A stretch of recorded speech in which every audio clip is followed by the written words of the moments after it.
सबसे पहले दर्शकों को बता दें, जो हमारे शिक्षक के रूप में जो दर्शक हैं खासकर, उनसे जुड़ी हुई बड़ी खबर है, क्योंकि के पाठक के समय जो नई नियमावली बनाई गई थी, उसके बाद ये माना जा रहा था कि सक्षमता पास जो नियोजित शिक्षक हैं उन्हीं का अभी तबादला होगा, उन्हीं की काउंसलिंग होगी। लेकिन एससीएस विद्यार्थी के ज्वाइन करने के साथ ही जो पॉलिसी है उसमें कमेटी गठित की गई थी, 4 सदस्यीय कमेटी, जो वैद्यनाथ यादव है सचिव, उनकी अध्यक्षता में एक कमेटी जो है दूसरी बैठक आज की है। और बैठक के बाद एसीएस के पास जब इस बात पर चर्चा हुई है, एसीएस ने कई बिंदुओं पर सहमति जता दी है। और सबसे पहले जिन बिंदुओं पर सहमति बनी है, बारी बारी से जानकारी दे दें कि पूरे बिहार में 1 अगस्त से काउंसलिंग प्रक्रिया शुरू हो रही है। और काउंसलिंग का इंतजार जो लगातार शिक्षक कर रहे थे, तो काउंसलिंग का इंतजार आपका खत्म होगा, आप डॉक्यूमेंट्स तैयार रखें। 1 अगस्त से जिला लेवल पर ये काउंसलिंग होगी और सभी जिला शिक्षा पदाधिकारी को रिटर्न रूप से 20 जुलाई के बाद यह आदेश दे दिया जाएगा कि आप काउंसलिंग अपने जिले में कराएंगे, जिसको लेकर तैयारी शुरू कर दी गई है। बता दें आपको कि इसमें जो बदलाव किए गए हैं, सक्षमता पास जो नियोजित शिक्षक हैं, जिनकी संख्या लगभग 1,87,000 है, जिनकी पोस्टिंग अभी होनी थी, काउंसलिंग होनी थी, अब उनके अलावे जो बीपीएससी के जरिए जो बहाल हुए हैं फेज 1 और फेज 2 में, जो शिक्षक के रूप में अभी काम कर रहे हैं बिहार में, जो ये सोच रहे थे कि उनके प्रोबेशन पीरियड में ट्रांसफर उनका नहीं हो सकेगा, काफी मुश्किल है, उनके लिए भी अच्छी खबर है और सुखद खबर है कि उनका भी तबादला होगा। प्रोबेशन पीरियड के दौरान ही उनका तबादला होगा। ऐच्छिक स्थानांतरण की बात हो रही है, क्राइटेरिया तय किए गए हैं। इसके साथ साथ 94 बैच में जो बहाल हुए हैं 1994 में, 1999 और 2000 में जो बहाल हुए हैं, उनका भी तबादला होगा। ये इसलिए किया जा रहा है क्योंकि जो लगातार फर्जीवाड़ा सामने आ रहा था, कई जिले से खबर आ रही थी कि फर्जी डॉक्यूमेंट्स के आधार पर शिक्षक जो है बहाल हुए हैं। ऐसे में एसीएस विद्यार्थी ने अब रैंडमाइजेशन प्रक्रिया से बदलाव करते हुए, यानी जो पहले सॉफ्टवेयर के जरिए रैंडमाइजेशन के तरीके से पहले पोस्टिंग होती थी, अब उसमें बदलाव किया जा रहा है शिप्रा। और नई जानकारी हम ये दे दें कि अब सॉफ्टवेयर के जरिए पोस्टिंग जरूर होगी, लेकिन रैंडमाइजेशन नहीं होगा, बल्कि च्वाइस पोस्टिंग का ख्याल रखा जाएगा। और हमने बता दिया कि क्राइटेरिया तय किए गए हैं, जिसमें पहला 5 क्राइटेरिया है। 5 में पहला बता दें आपको कि पहाड़ क्षेत्र, दूसरा नदी पार एरिया, तीसरा सेमी अर्बन, चौथा अर्बन एरिया और 5वां रूरल एरिया, ग्रामीण एरिया। तो ये 5 कैटेगरी तैयार किए गए हैं। 40 वर्ष से कम उम्र के जो शिक्षक हैं, उनको पहाड़ क्षेत्र या नदी पार वाले एरिया में उनकी पोस्टिंग की जा सकती है। इस बात पर लगभग सहमति बन गई है। इसके अलावा जो महिला है, उनको चॉइस पोस्टिंग के लिए जो है एक तरह से ऑप्शन दिया जा सकता है। जो दिव्यांग है, इनको भी चॉइस पोस्टिंग मिल सकता है। और दिव्यांग के साथ साथ अगर जो पति पत्नी है, दोनों शिक्षक हैं, इनको एक ही जगह या आसपास के स्कूल में इनकी पोस्टिंग होगी। इसको लेकर भी कमेटी ने एक तरह से अपनी सहमति दे दी है और एसीएस विद्यार्थी तक ये मामला अब पहुंच गया है, उन्होंने भी सहमति जता दी है। यानी महिला, दिव्यांग, पति पत्नी, ये 3 को पहली प्रायोरिटी मिलेगी। इसके साथ साथ जो चौथी बड़ी बात है कि जो गंभीर रूप से बीमार हैं, पुराने रोग से ग्रसित हैं, चाहे वो जटिल रोग हो या पुराने रोग हो, गंभीर बीमारी हो, कैंसर जैसी घातक बीमारी हो, तो उनको भी प्रायोरिटी दी जाएगी। ये नई जानकारी हम दे दें कि जो अगर गंभीर रोग से ग्रसित हैं, उनको प्रायोरिटी मिलेगी। और ये तमाम प्रायोरिटी होम ब्लॉक के तौर पर मिल सकती है, यानी इन्हें होम ब्लॉक में पोस्टिंग की सुविधा मिल सकती है। सबसे बड़ी बात यह है कि जो काउंसलिंग की प्रक्रिया है वो अब जिला लेवल पर होगी, पटना में नहीं होगी।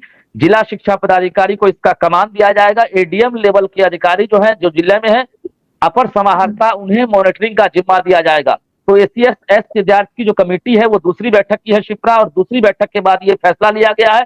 एक बार फिर से नई जानकारी दे दें कि अब 50% से ऊपर कमेटी ने काम कर दिया है, 50% और काम होना बाकी है। मंगलवार को यानी 15 जुलाई को फिर से एसीएस के सामने ये रिपोर्ट सौंपेंगे, जिसके बाद माना जा रहा है कि फाइनल रूपरेखा तैयार करके शिप्रा ये शिक्षकों को एक बड़ी सौगात देने की तैयारी। और क्या इनकी मांगे थी जो ये चाहते थे शिक्षक, और ये अब जो ये खबर सामने आई है उस पर कुछ रिएक्शन अब तक शिक्षकों का सामने आ पाया, किस तरीके से देख रहे हैं?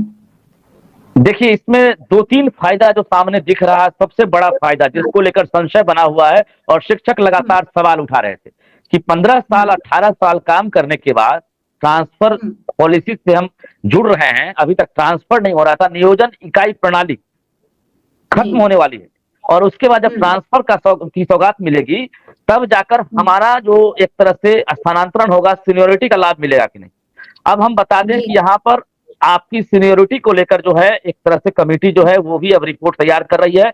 आपको ये लाभ मिल सकता है, अगर आप 15 साल 18 साल आप काम कर चुके हैं तो आपको इसका लाभ मिल सकता है।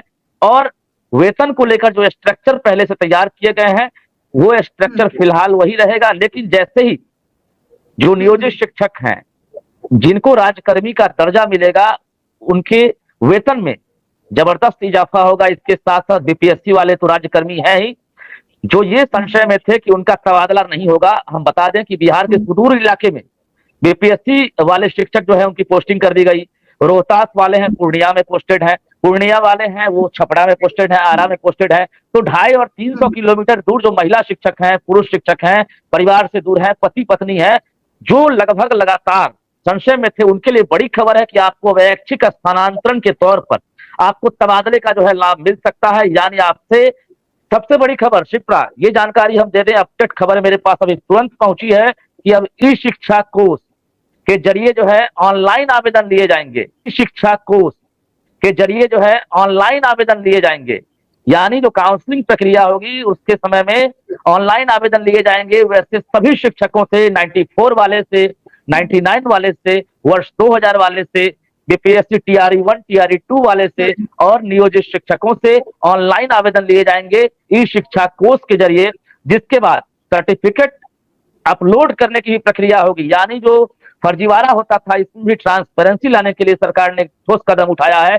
और सॉफ्टवेयर के जरिए जो है पूरी प्रक्रिया में जो है एक तरह से ट्रांसपेरेंसी लाई जाएगी और जिला शिक्षा पदाधिकारी और अपर समाहर्ता को इसकी जिम्मेवारी दी जाएगी, मॉनिटरिंग होगी और शिक्षा विभाग का एक कंट्रोल रूम जो है वो पूरी व्यवस्था का कमांड करेगा और मॉनिटरिंग करेगा। दूसरी बड़ी बात यह है शिप्रा की अब जो ट्रांसफर को लेकर जो पॉलिसी बनी थी उसमें बदलाव होगा। सक्षमता परीक्षा पास करने वाले सोच रहे होंगे कि हम पास कर गए, हम जिस जिला को अलॉट किया गया था हमारे लिए वो जिला क्या होगा, हम बता दें वो भंग हो जाएगा। ये बड़ी खबर हम दे दें, सक्षमता परीक्षा पास करने वाले जिन्हें जिले आवंटित किए गए थे कि आपको पहला चॉइस मिला है, दूसरा चॉइस मिला है, तीसरा चॉइस मिला है, जिन्हें पहला मिला वो खुश थे, जिन्हें दूसरा मिला वो थोड़े खुश थे और जिन्हें तीसरा मिला था वो ना खुश थे। तो ऐसे शिक्षकों से जुड़ी बड़ी खबर है कि सक्षमता वाला जो एक तरह से जिला अलॉट किया गया था वो ऑटोमेटिक विड्रॉ कर लिया जाएगा।